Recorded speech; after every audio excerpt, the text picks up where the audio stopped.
So, on this episode of Wisdom and Hustle, I have the pleasure of talking to Beverly Perry, Esquire, founder of Oohlalaskincare, LLC, a proud Black and woman owned business.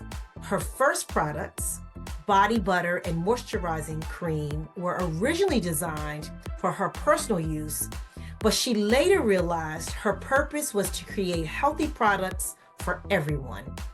Beverly believes that healthy skin is not just for women, but for the entire human race.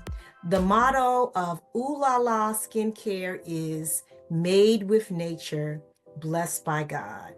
She believes that the core of her foundation is spirit-led, spirit-driven. So I'm going to talk to Beverly about her journey, her why for creating a skincare business, wisdom for other business owners, and how faith has guided her hustle in ways she would have never imagined. Welcome, Beverly. Hello, how are you today? I'm just blessed, blessed. And so, I want to talk to you really about this journey you've been on. You just have this fascinating story about how Ooh La La came to be and really what inspired you to launch it. Well, as a stage 3 colon cancer survivor, I wanted something healthy for my skin.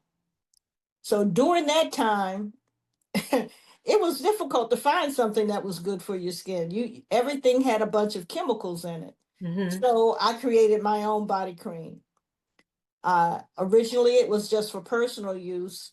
And it wasn't until many, many years later, after I started receiving compliments on my skin and with the unctioning of the spirit, that I was led to move forward.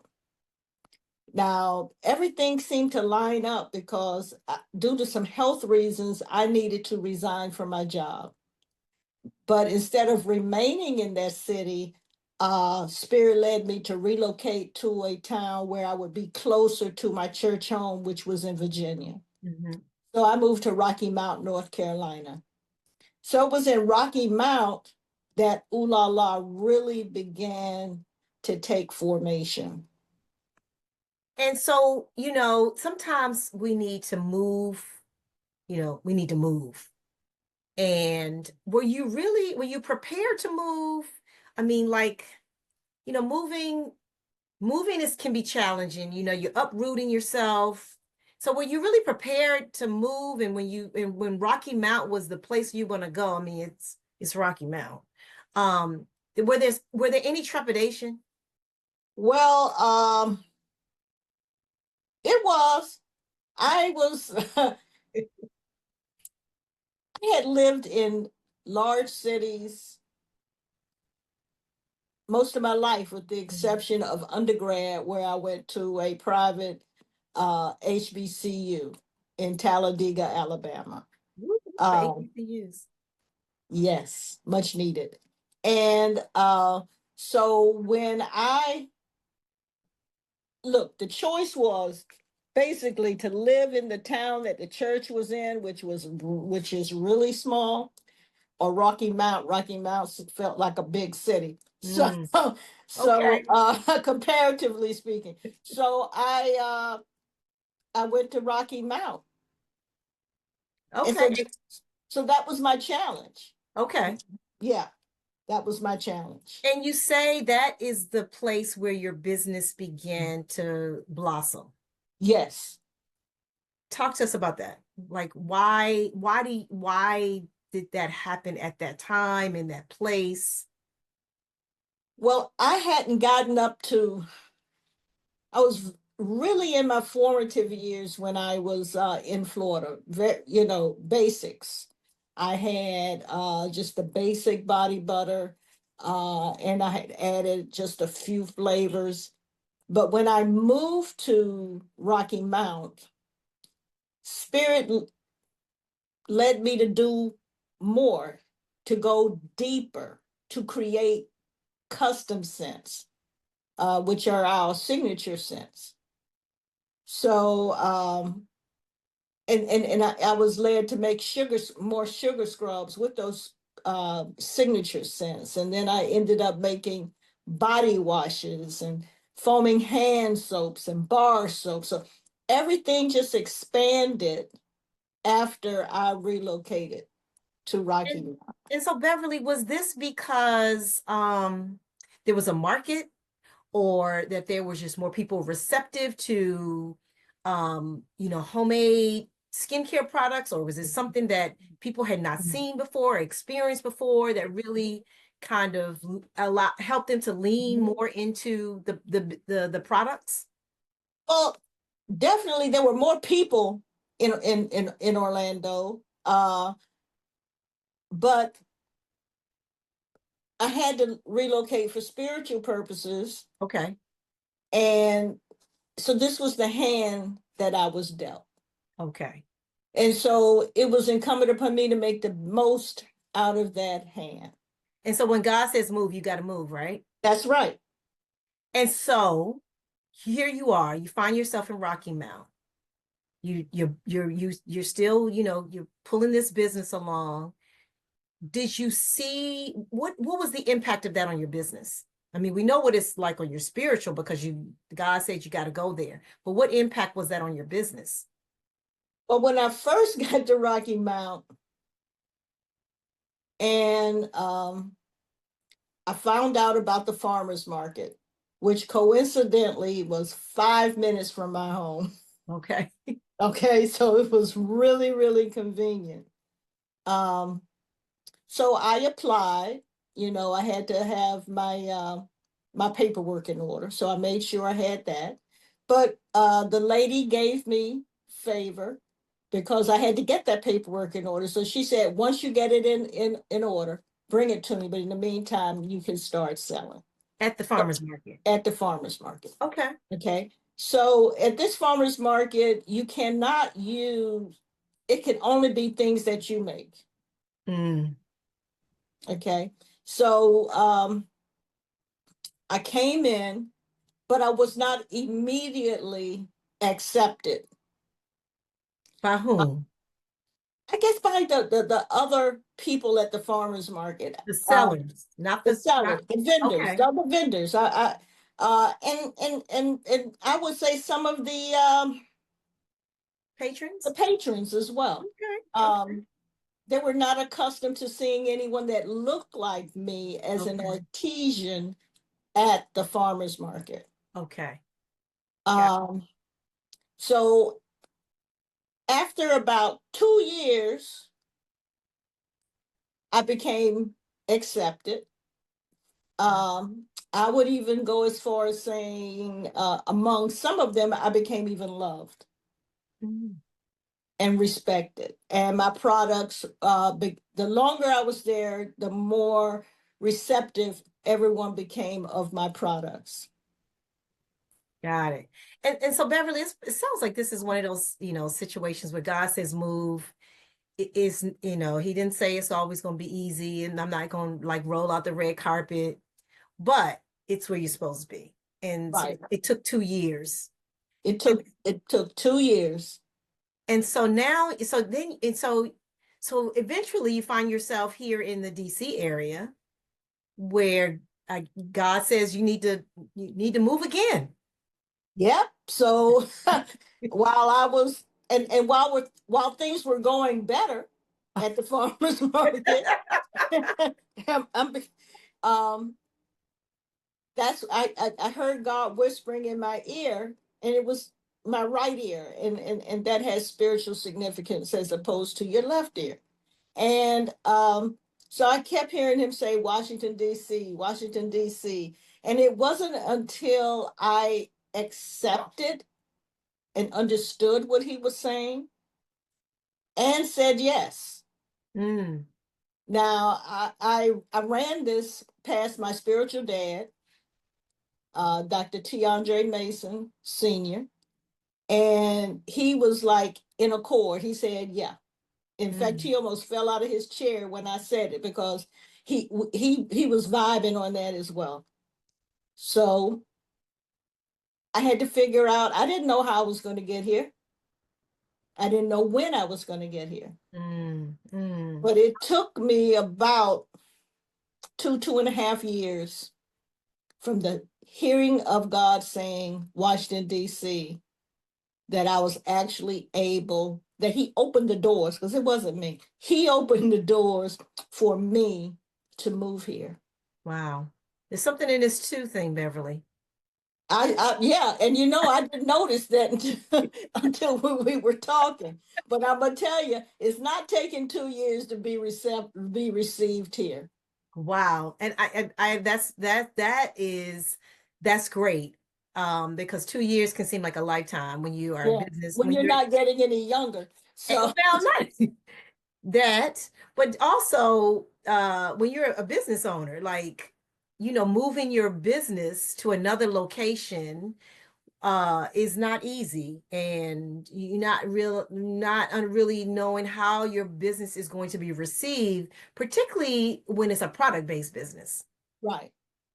And But so you shared about, why you started this, you had a health challenge, a health scare.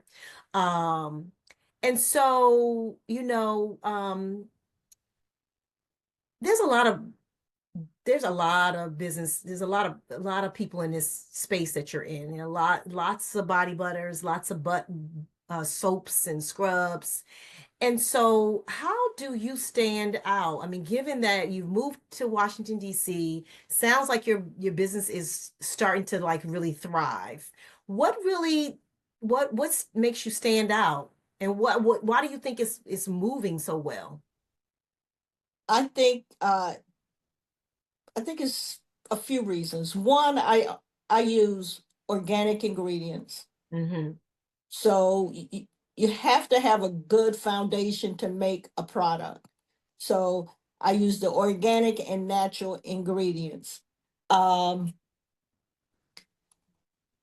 Also, the process of making it that God gave me Mm, um, makes it a really nice product.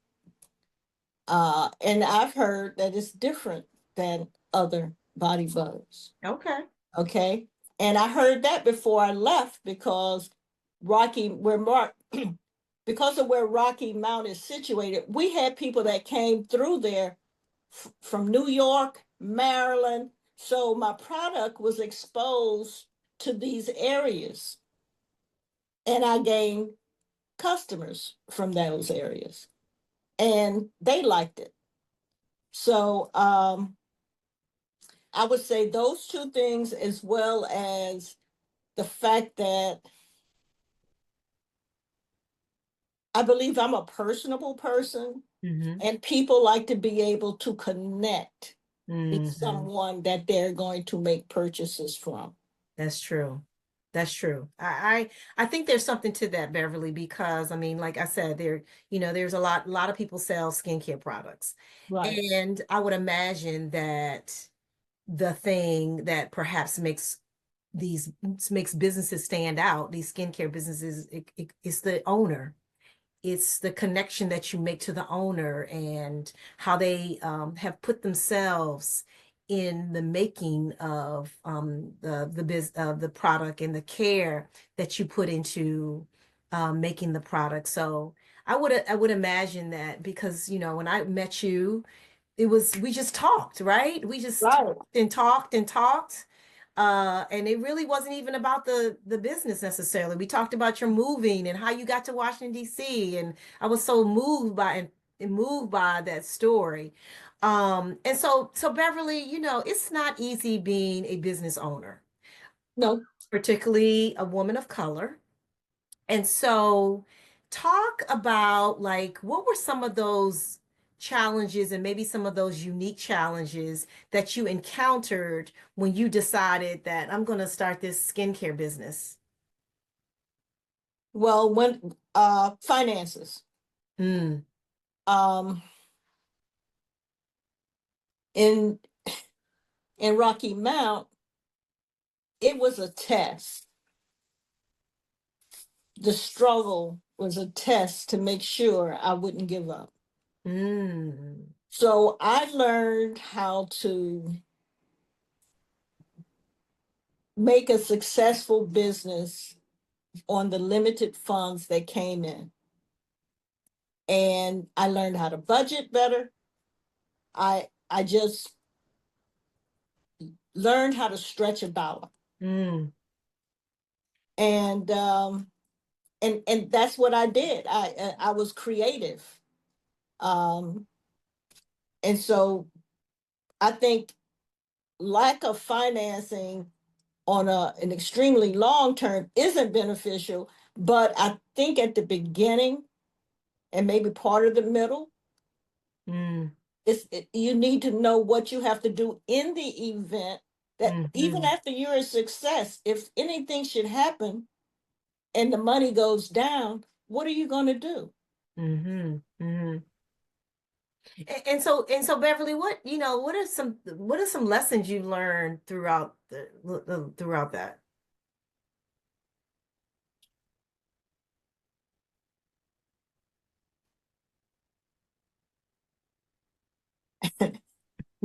Let's put it like this. Um, I learned how to budget. Okay. I also learned that the business has a way of consuming you. Mm. And because my business is also my ministry, this journey, this walk was different for me.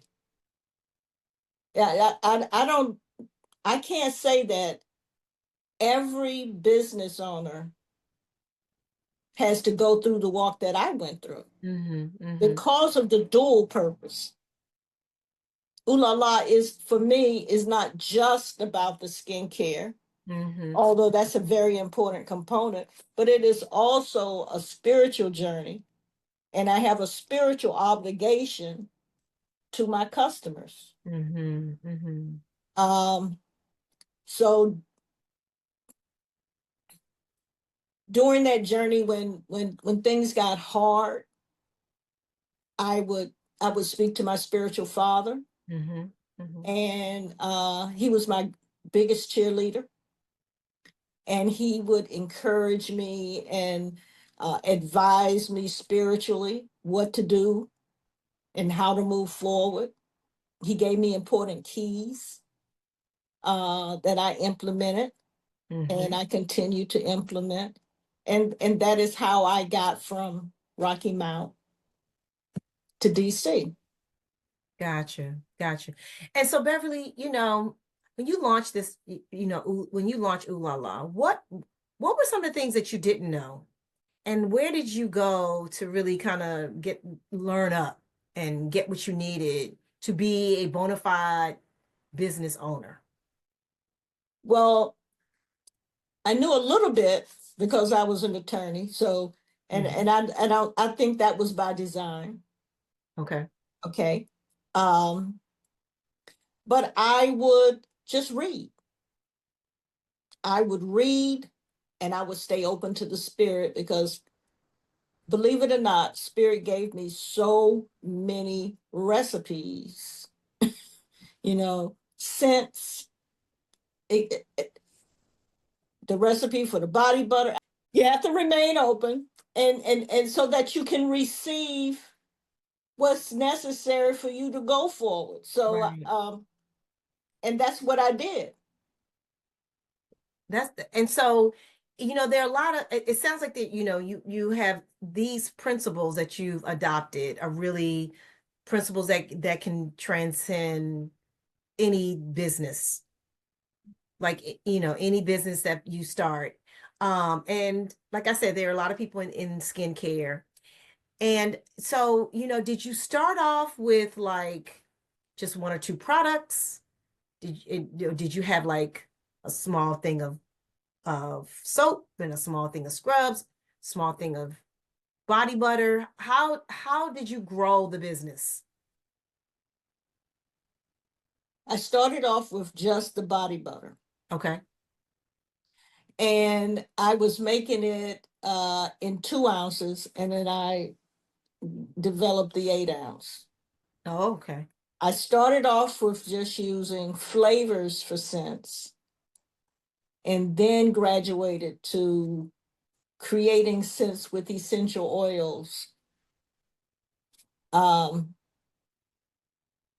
when I first started off, I made the sugar scrub. I later expanded upon that same sugar scrub, tweaked it, the recipe, um, as I tweaked also the body butter, um, because I had shared the recipe with the company for a limited time to manufacture it, and then they started messing it up.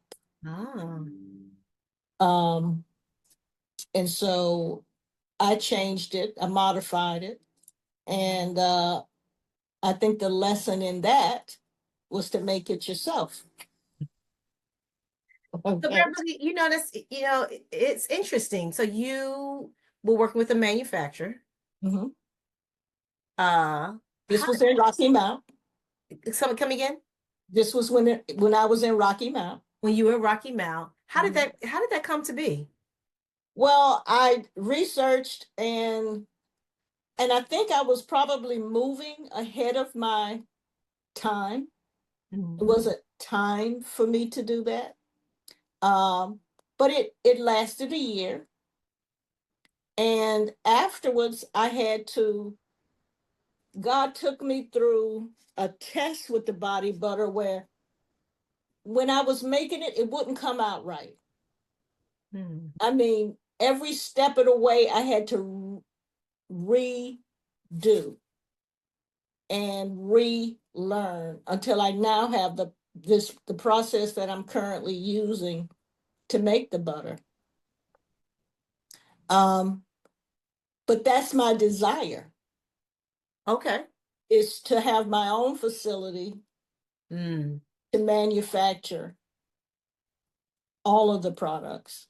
And so this opportunity came to you because a lot of skincare companies, you know, in for some, their end goal is that, let's say, and I'm just throwing this out, a L'Oreal, for example, or who Procter and Gamble, would be interested in purchasing their business or their product. And so is that something people, is that something you desire, or is it your desire to continue to, like, use a commercial kitchen, if you will, and continue to make it on your own? My desire is to have my own manufacturing facility where I can provide jobs for human beings to manufacture a handmade product. Gotcha. And so for those who are interested, how do you get in front of how do you get in front of those companies? That'll make the manufacturing, Y- that'll handle the manufacturing. Yes. That's part of the journey now. Okay. There is a company that I've spoken to, but it's out of Maryland, and they work with people that live in DC. And I'll see what he says. But Uh-huh. I know DC has a lot of programs Mm, because I came here when I was living in Rocky Mount, to learn about the business end of DC, the small business, the opportunities, and DC is great for that.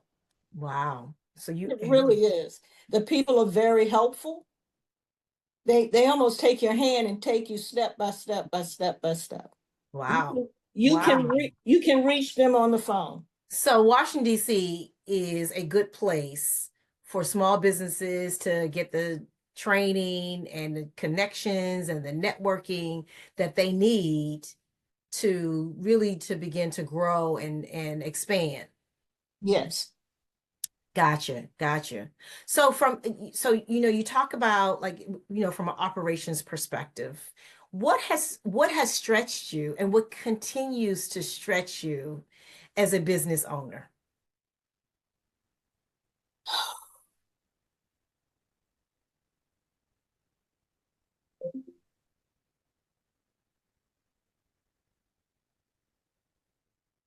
I'm a very sensitive person. Mm-hmm. So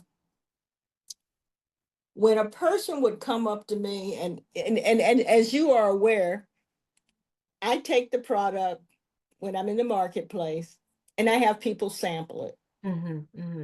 I give them this for the signature scents, have them smell it, the one that they like the most. I apply it to their hands so they can know the texture. Okay. Okay. But if a person turns their nose up at your product, you get a little upset. Mm. Okay. And I understand that everything isn't for everybody. Mm-hmm. But Mm-hmm. when I first started, I would carry that rejection. Mm-hmm. Mm-hmm. I would take that rejection, I would carry it all the way home after I've left the market and it would be rolling around in my head. Well, now that doesn't happen. Okay. Okay.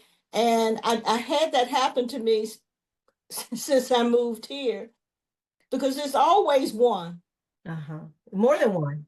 Well, yeah, but over this season there was just the one that had the nasty attitude.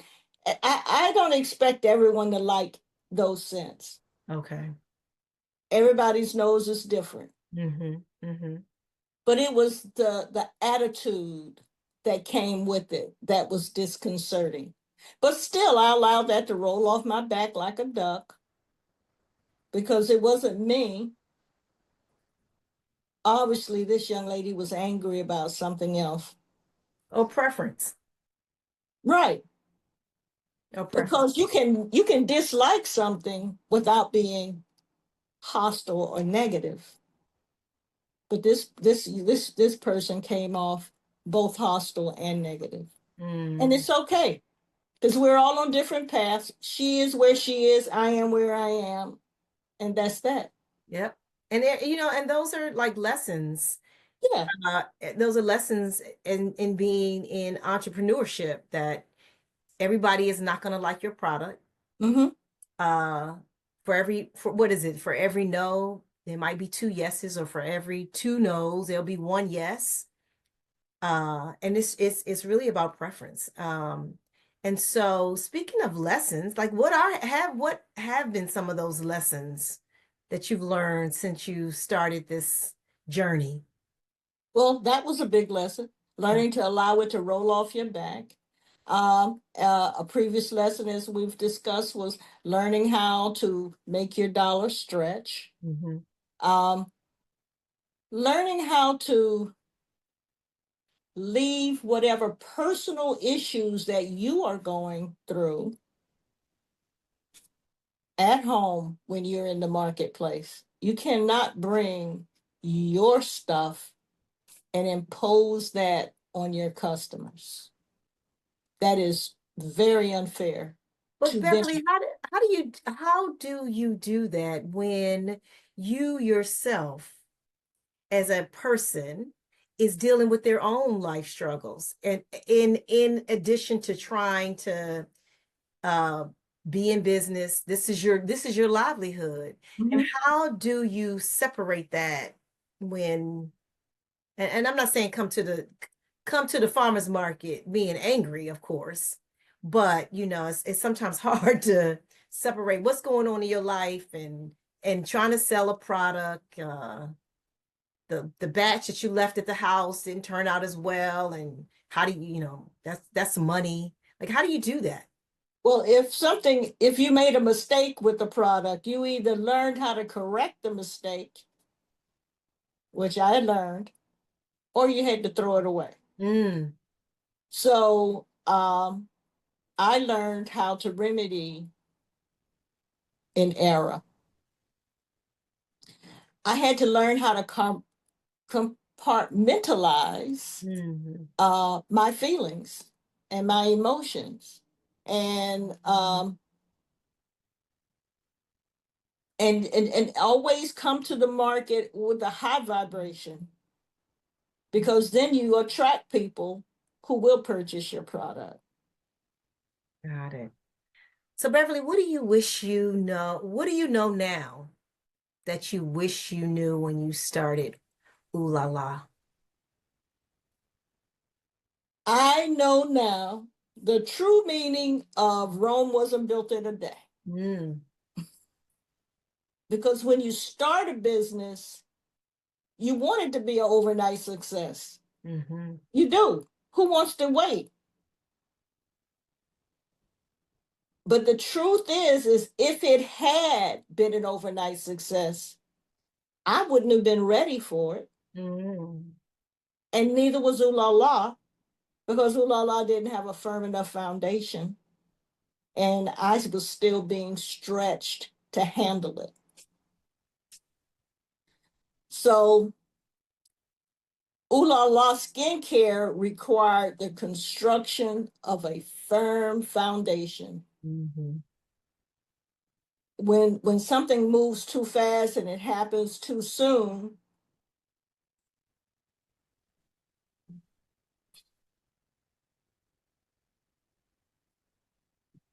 for example, you don't know how long it could take or the sacrifices that you're going to make. So if I had known from the beginning what it would take to hmm make the company a success, I probably wouldn't have done it. Interesting. Um, so it's a good thing to be a little ignorant. And is that because you don't know what you don't know, like in building a business? Like you wouldn't have known you because it was those tough times in building a business. If Those you had sleepless, known that, the sleepless nights, the sacrifices. If you knew that when you started out, hmm you probably wouldn't do it. yeah. But people tell you, Beverly, people, I mean, people People tell you say, it's going to be hard, but yes, you yes, know, we all have this thing where we say, "Not me, not that's not going to be me." And but what's hard for one person may not be hard for another person. We all have different things that become difficulties. So what's difficult for me may not be difficult for you. yeah, My walk isn't your walk, yeah, and yeah. vice versa. Well, I think, but Beverly, I think that because people feel like sometimes they know their product. They've had this idea for years and they know who their target market is. They know all these things. And so it's just not going to be that hard. And then when they realize that everybody does not want body butter, then they're like, Every, wait a minute, what? everybody may not want body butter, but I'm gonna tell you this: everybody need body butter. and, and and and and that's not a joke.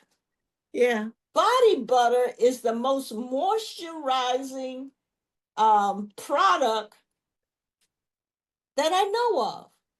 And I And believe you. I and it believe you. doesn't have to break your bank. I believe you. I believe you. I love body butter too. I mean, I love shea butter and I love all that.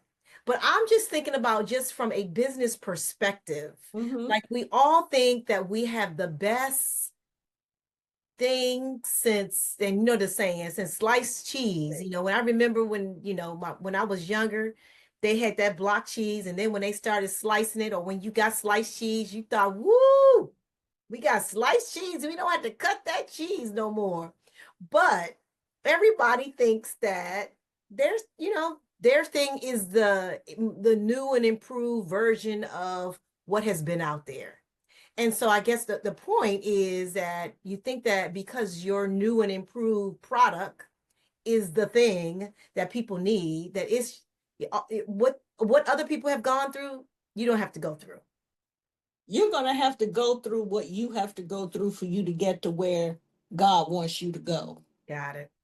Yep. Um, and so that's why it's important to walk by faith and not by sight, because what I saw would have made you say no. with my physical eyes. Mm-hmm, mm-hmm, mm-hmm. But I knew within myself God's plan, because he would give you, it was like he gave me like the end, but he didn't tell me all of what I had to go through to get to the end. Right. And it was a while before he even showed me the end. Okay. So it's been a faith walk. Mm. I kid you not, when I keep going back to spirituality, um, it's because that's what it's been. It's been not just a walk in business, but it has been a spiritual journey as well. And so, Beverly, you come with a lot of wisdom. And how do you pay that forward? I mean, you've had many years of of being a business owner, thinking about how the business should be, how to improve the business, how to really like take your hand off of it and allow your spiritual guide you be guided by your spiritual walk. How do you pay that forward? How do you help others who are new to business?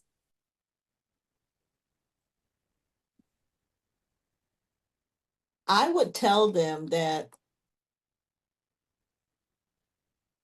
you always walk in the direction that you want to go into, no matter what.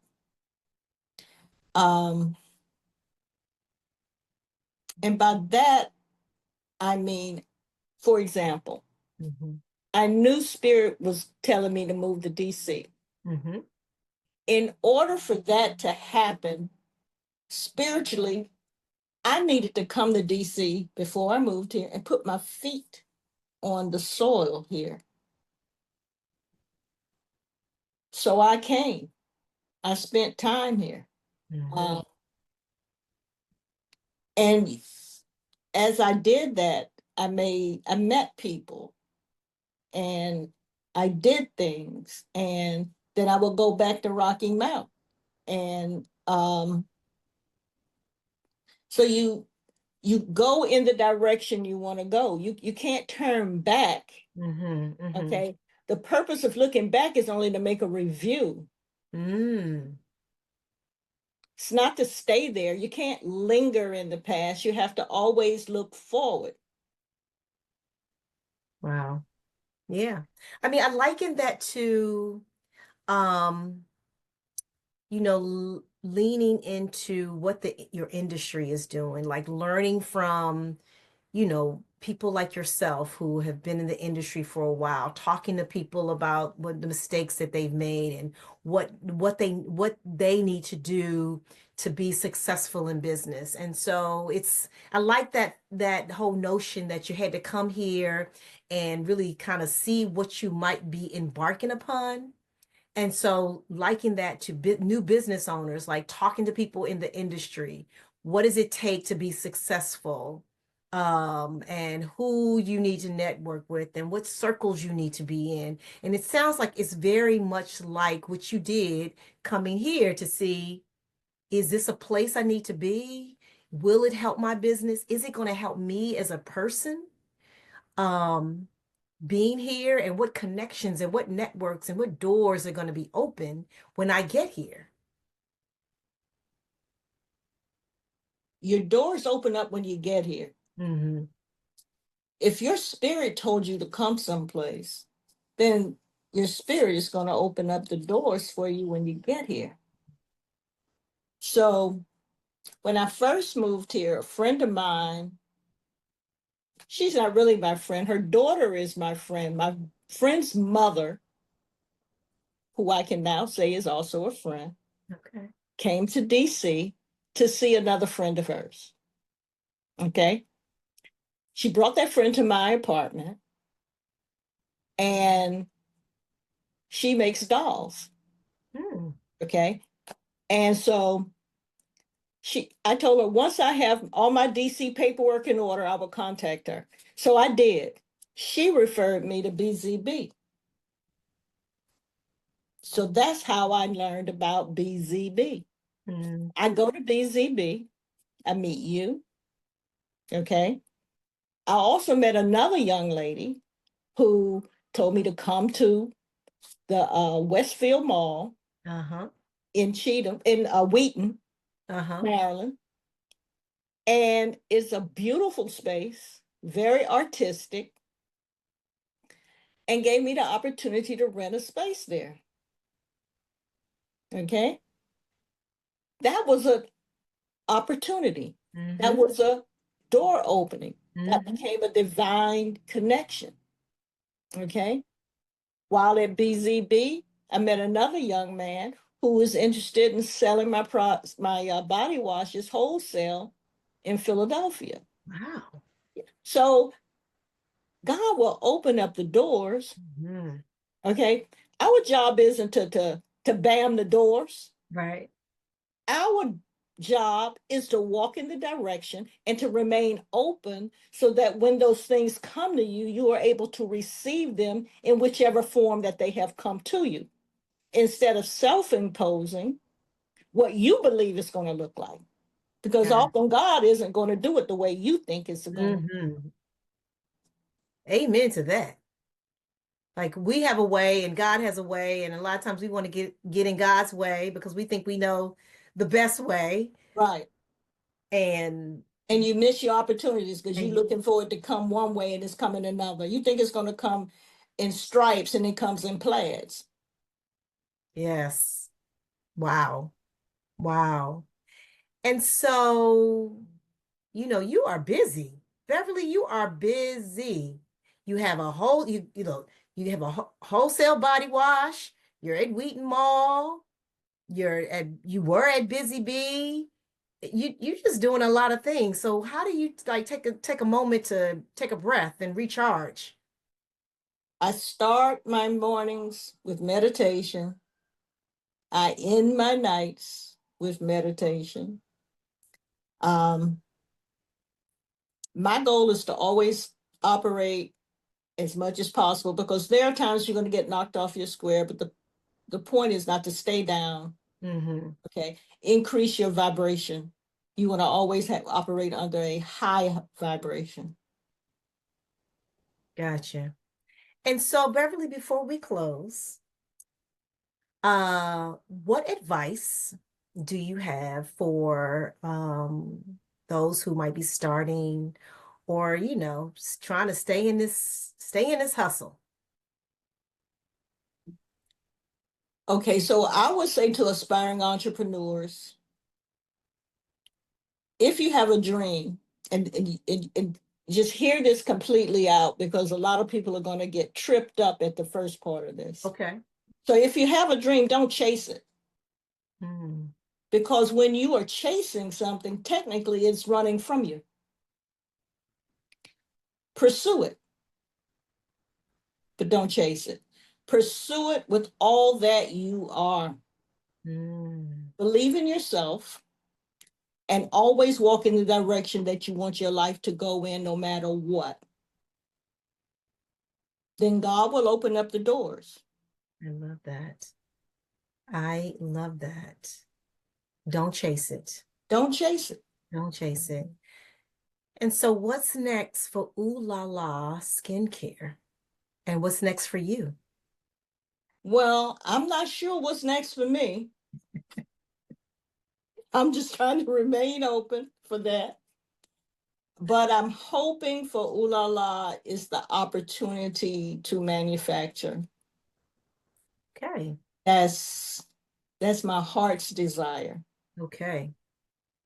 Be a job creator. Be a job creator.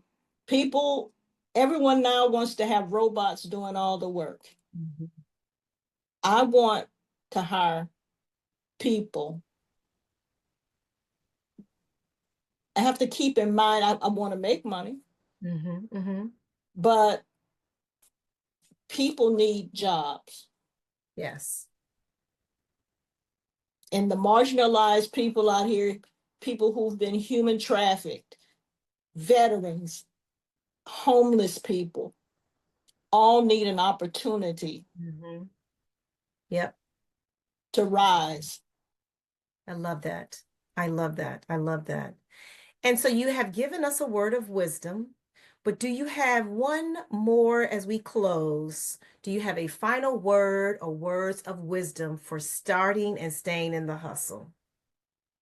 I would say, while in the hustle, remain true unto yourself and always go with the flow. Be flexible and Be nimble. flexible. All right. Well, Beverly, I just cannot thank you enough for your insights. And welcome to DC.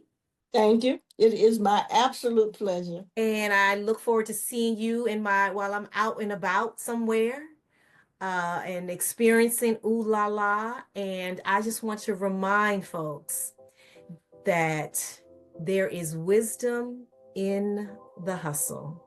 And thank you for joining us. Thank you. It's my pleasure. Have a great day.